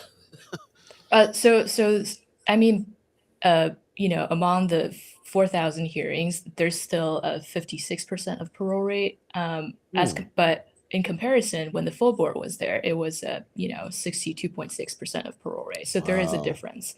And then I kind of want to explain a little bit about how parole generally works, because you attend, or prisoners attend hearings. They're parole candidates. And so the board consists of 5 people appointed by the governor and confirmed by the legislature. So they're supposed to represent kind of, different ideologies, toward, just rehabilitation and incarceration. So, so you have to have 3 votes to form a quorum for any kind of motion to carry. So whether it be a motion to grant parole, which is what we're mainly talking about. And there's also motions to defer, motions to deny. So in some extreme cases, if you only have 2 board members who could vote that day, like there's no way for anyone to kind of, get paroled that day. We found 3 cases out of the 6,000. That's insane. Hearings. Yeah, I'm actually looking through the article, and you mentioned several times in the article that when there are instances where there are 2 or 3 board members there, that they have to kick the can down the road, and prisoners have to wait another month or so to get another hearing. That could definitely be frustrating for someone trying to get released. And also I did want to address Pop's comment about I think you said 37%, not necessarily 37, but 37% of the hearings. Is that more correct? Yeah, 37% of the 6,000 are heard. But this is just all interesting to me, because a lot of times on the show we talk about how people are getting in prison. We talk about some of the differences in drug policies and drug laws, and the over policing in the community, which leads people to getting into jail. But you're doing the work in examining how people are staying in jail, and that's interested side of it. I'm kind of curious, what are some of the reasons you've heard why these board members aren't showing up? Like what are some of the excuses for their absence? I mean, some of them had to do with the fact that they recused themselves based on the recordings we had. Sometimes, you hear from the recordings that they're not present at that time. It's hard for us to kind of see. And then also one of the hearings that I attended were just, a continued hearing from last time because of, in kind of prisoners, had to quarantine. So, it's kind of varied, and of course, like, people sometimes schedule, like, their leave time, when and that had conflicts with other hearings, but it's the board's policy that, they try to avoid, scheduling their off time, Wow. when parole hearings are happening. But the thing is, we don't really know because, the parole board chairperson refused to kind of explain why there's such just like missed votes and that we found in the data, and why individual kind of parole board members missed some percent of meetings, like every one of them. So yeah, it's we don't really know the specifics we about like each person's case, but in general, that's kind of what the data showed. It kind of sounds like they are just purposely not being diligent about this. Because it's not a high priority on getting people paroled. Jumping to the chat real quick. Rome's review says the parole board members' pay should be docked for missed meetings, so they can earn as little as they deserve or up to the max of the 87,000 pay. Mr. Erica Fell says there's a reason they're on the board and are required to attend. Balance. Very true. Vaughn Chapman says, why should they get paid for not showing up? If they don't show up, they shouldn't get paid. It seems like common sense to us. Yep. Also, Rome's review says there should be a pool of board members to choose from so that 3 that have to be present can rotate through it. Coming up with solutions here for things, like you said, is if you don't know why this problem is happening in the first place, and nobody will tell you, then it's hard to come up with some solutions. But there's a few things that we're definitely suggesting here. Ms. Erica Phelps says, I know someone who was in Nevada who had 6 parole hearing dates. All but the last were dry runs because not enough hearing officers showed up. So basically, he could have possibly been released a few months earlier if they did their job. Yep. Vaughn Chapman says, this is cruel and continued unusual treatment. Pop says, nice full-time job when you don't have to be at the job 67% of the time and still get paid. So I'm going to add on the end of that one. This is very interesting, especially when you're dealing with people's freedom and dealing with people's life. It seems like you would put more respect on that, more attention to your job on that. But it's just like they got a regular job, or they look at every opportunity to go on vacation and do whatever they want to do. And it's like there's a general feeling of let's just slow everything down because we really don't have any desire to have people to get out in the first place. I mean, unfortunately, that's what it feels like. Yeah. If not blatantly that way. It's actually nice that you interviewed Dominique Morgan in this article as well, who gave a quite interesting quote, giving her account, saying that she said she attended hearings for more than 100 Black and Pink clients. Again, Dominique Morgan, founder and director of Black and Pink. And between 2018 and 2020, again, more than 100 Black and Pink clients, sat before the parole board. And Dominique Morgan says, I did not ever recall a full board right there. So over 100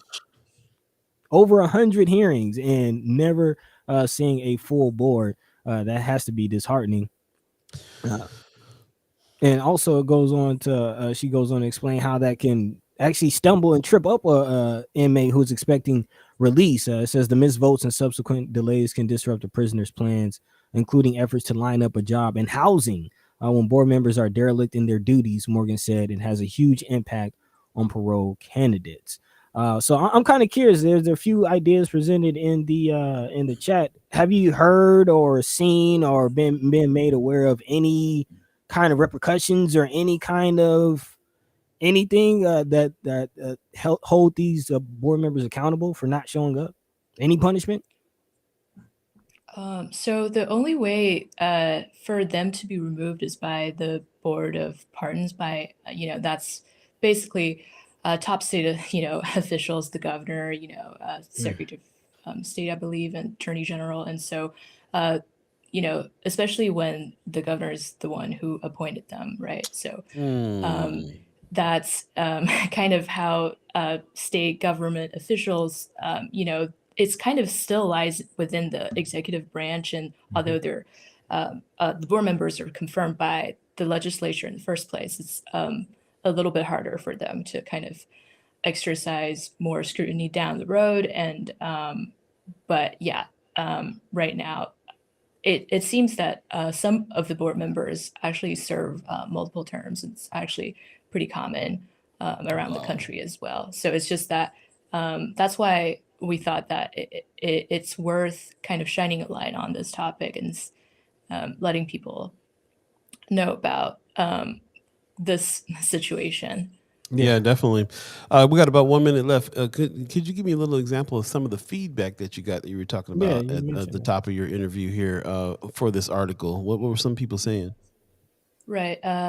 Some people, they're kind of, they think it's unfair for these government officials to draw, that big of a salary and not showing up to, more than half of the hearings, or as a whole, not to show up to have more than half of the info to more than half of the hearings. And then also, just how much of an impact it can have on, just prisoners. And I got in touch with some of, the sources that I had, who were incarcerated at one point.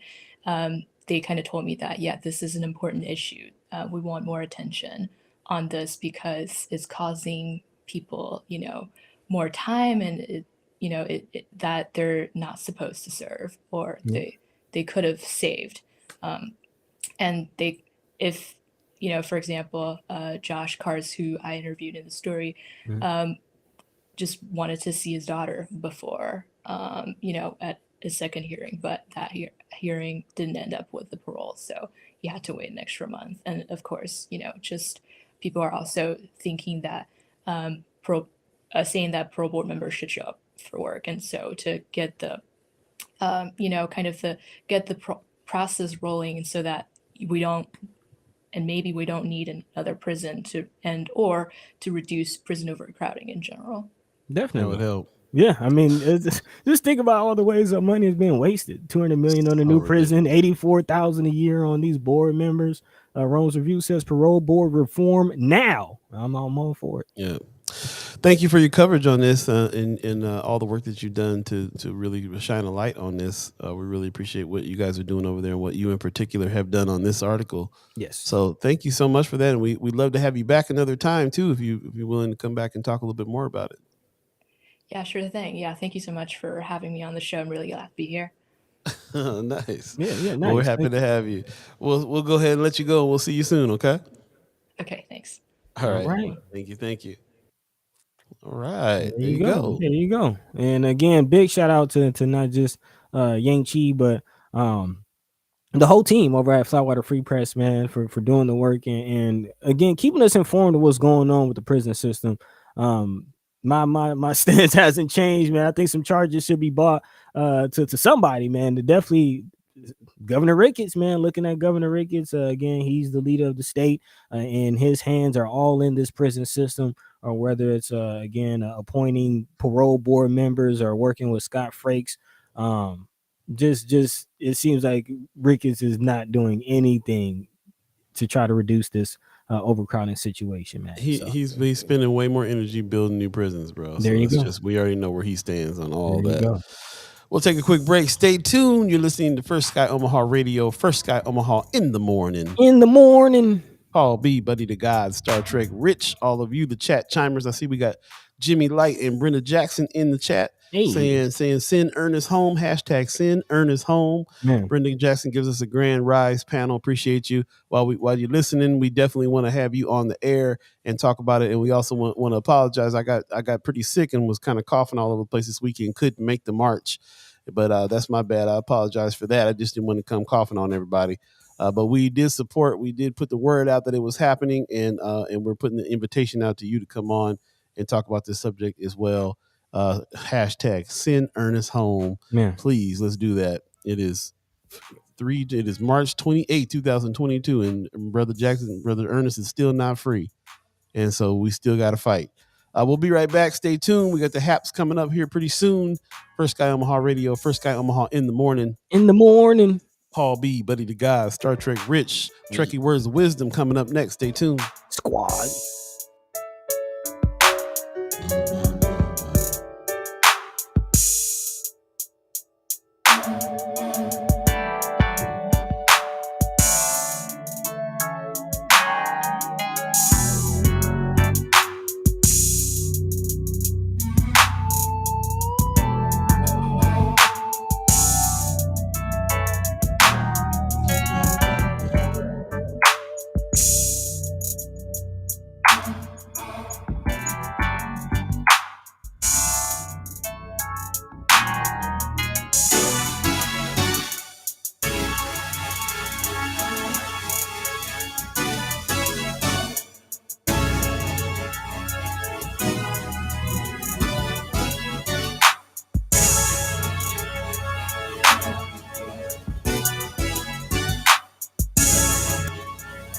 Oh, yeah, it's going down. First Sky Omaha Radio, First Sky Omaha in the morning. Once again, in the morning. Paul B, Buddi3 Da Gawd, Star Trek Rich. And it's time for what we call the Starfleet Daily Meditation, Buddy likes to call Trekkie Words of Wisdom. Mm-hmm. Brought to you by Weberized Studios. Go to weberized.com if you have podcast ideas. Today's Starfleet Daily Meditation, without the darkness, how would we recognize light? And that's by Tuvok, who is one of the other very famous Vulcan on the show. So that's what's happening. Without the darkness, how would we recognize light? Very interesting question. Very interesting question. A little darkness happened at the Oscars last night, man. As far as I'm concerned. Darkness, everybody, darkness. Man, everybody hates Chris. It's cold blood. Yeah, man. Might as well get into it, man. Just about 10 minutes left. Oh man, yeah. I mean, yeah, we're gonna have to talk about it. Might as well get into it, y'all. Okay, so everybody knows Will Smith jumped up on stage at the Oscars, smacked the taste out of Chris Rock's mouth. Smack fire. Walked back, told him keep my wife's name out your mouth. Acted a real big fool. Won the Grammy. Won the Oscar for Best Actor for now. For King, what's his name? King Richard, I think. King Richard, yeah. But for now, what do you mean for now? There's reports that he might lose his Oscar for his code of conduct. Apparently there's a code of conduct. There's an Oscars code of conduct that Will Smith may have potentially violated, which may lead to him losing his award. Let me tell you something. Will Smith is going to beat himself up so bad about this mess. Nobody needs to be mad at him at all. Like he's gonna beat himself up so bad about this mess. Everybody's been talking about this, and there's a lot of people that are trying to say it was staged. There's a few people trying to say it was staged. A lot of people are saying it wasn't staged and it was kind of ridiculous. Some people are saying he's going through something. And Will Smith? Because and they bring it back to, when it comes to Jada, he got some issues. Ever since that red table talk where he was in there crying and found out and so on and so forth. Right. Brooks, they're gonna both be on the red table crying about it soon. Nah, Jada ain't gonna be crying about nothing. No, Chris Rock and Will Smith might be talking about it, crying about it, but Jada was not happy about that comment. And reasonably so. Reasonably so. I do want to get into a little bit of the background behind it because I didn't know this, but again, for those of you who aren't aware, who didn't see the video, who are just kind of hearing about it from other people, Chris Rock was hosting, made a joke about Jada Pinkett, who has a bald head now, and basically said, "Let me know when the next G.I. Jane movie was." Which, I mean, it's not the funniest joke, but it's a joke. It's a joke about her bald head, right? And she got alopecia. That's what I didn't know. Is that her head is bald because she suffers from alopecia, which does lead to hair loss. She shaved it off. She did a big thing on it, but when she came out and said she had alopecia, she had to shave it down, and then she made a big thing about shaving it down, and so we all know what was happening. Yeah, messed up for him to make a joke about somebody who has an ailment. Very true. Yeah. Will Smith didn't even jump up on stage and go do all that. That part. It was kind of almost a performance. It seemed like to me. Just seeing it, it was just like the slap.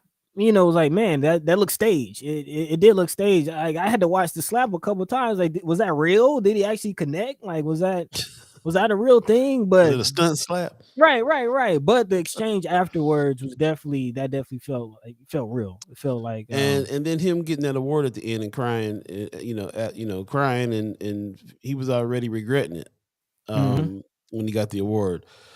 The reason why I wanted to, first of all, we got to bring it up because this is what everybody in the world is talking about right now. Right. And everybody hit me up so extensively last night and this morning.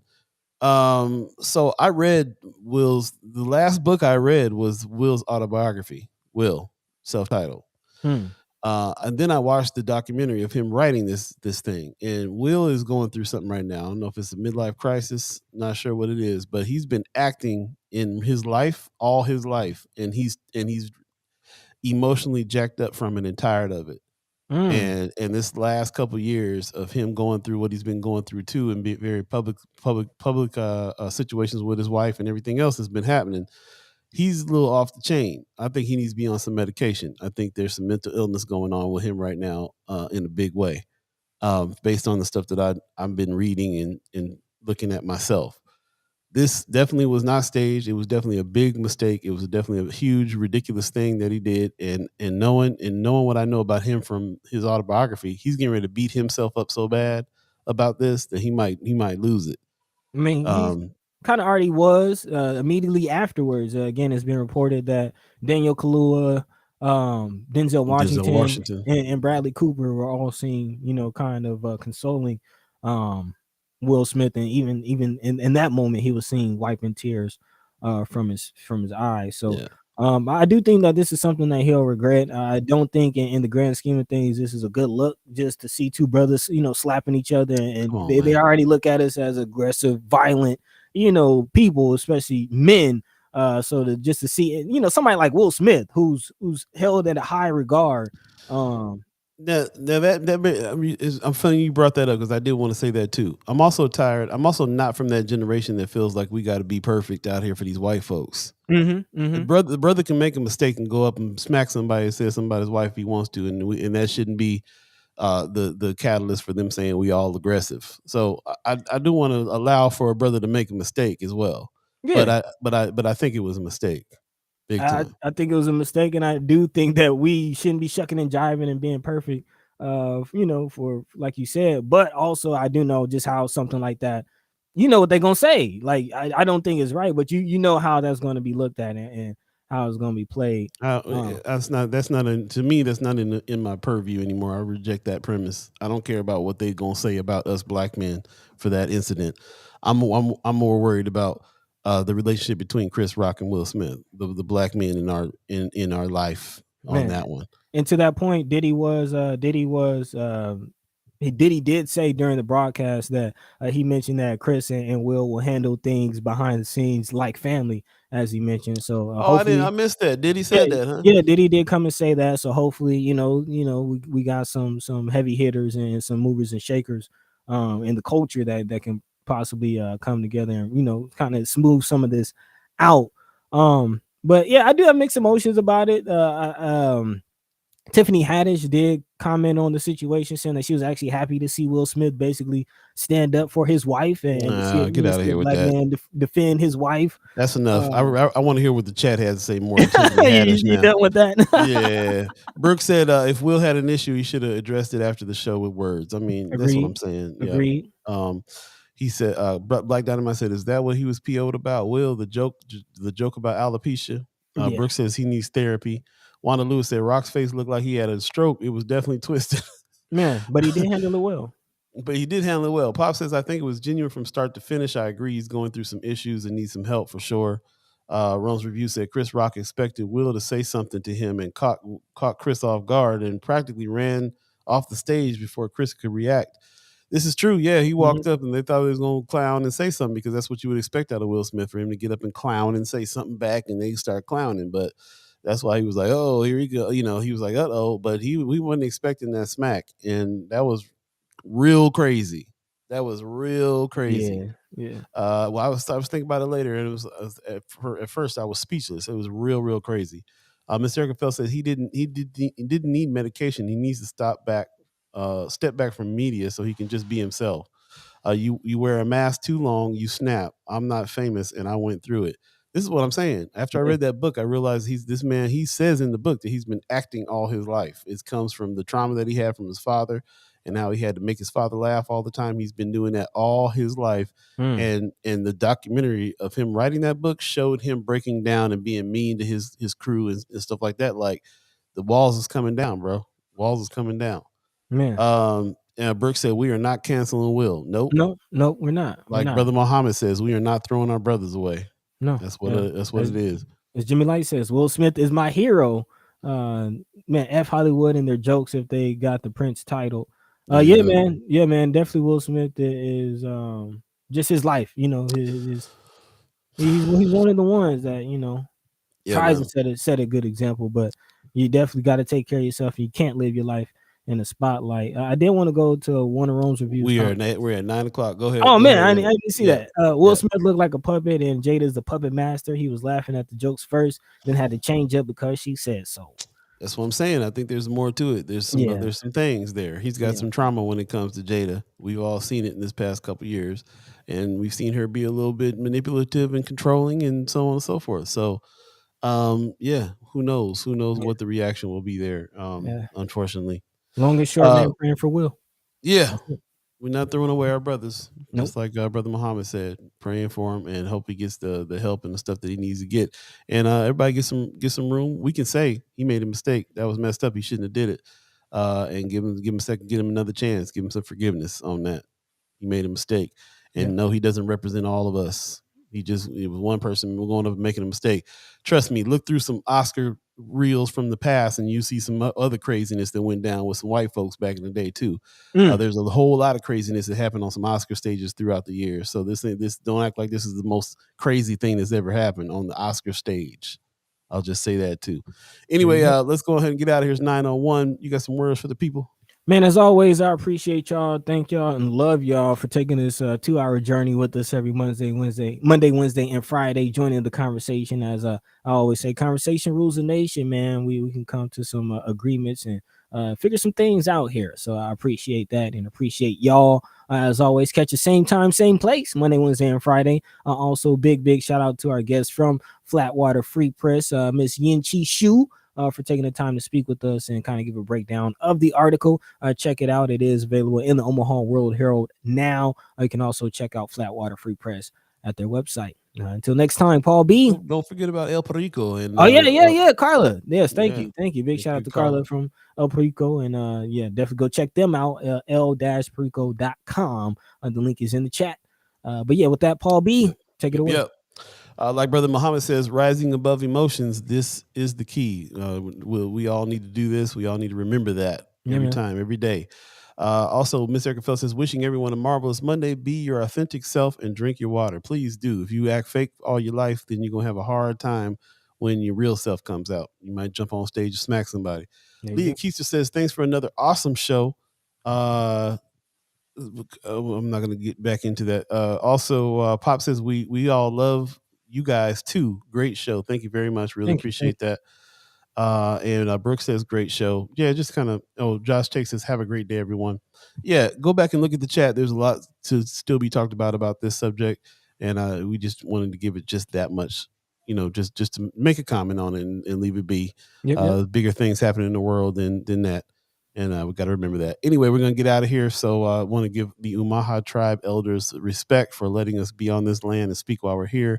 I wanted to give a shout out to our elders for allowing us to speak before them. Shout out to all of you, the chat chimers, man. This show gets better and better every time we add additional people in and talk and have some great comments and have some great discussion. Really appreciate it. Thank you very much for that. Also, everyone who is a reoccurring member of the station as well. In order for us to keep this going, If you're so inclined, go to firstskyOmaha.com, hit the donate button, and help us keep the conversation rolling. Really appreciate that as well. We will see you Wednesday when hopefully we'll have Michelle Troxclair on Wednesday. We also got another special guest on, T.D. Sanders. Yes. Will be joining us this Wednesday as well. So stay tuned for that show. It's going to be a great show. And you guys really kind of, just take care of each other. And remember, we all make mistakes. And, let's have some forgiveness. A lot of us beat ourselves up over our mistakes way more than anybody else can. So let's just show each other some grace and keep on rolling. In the meantime, between time, we'll see you Wednesday. Buddy, you have a good day too, man. I appreciate you allowing us in your studio over there, Atlanta, Georgia, holding it down. So appreciate that. He gets on in the morning and singing Outkast in the morning now because over there in Atlanta got me humming Southern Playalistic Cadillac funky music. Oh yeah. I love it, man. That's what's up. We're gonna do some more music things together as well. So man, let me know. That's right. All right, 9:04. We're late again. Peace. You guys have a good one. Peace. By the way, Vanguard. This is protected by the red, the black, and the green. At the crossroad, with the key. By any means necessary. We're still on the air real quick. Atlanta, dopest thing on TV. Man. All filming. Man. That's all I got to say.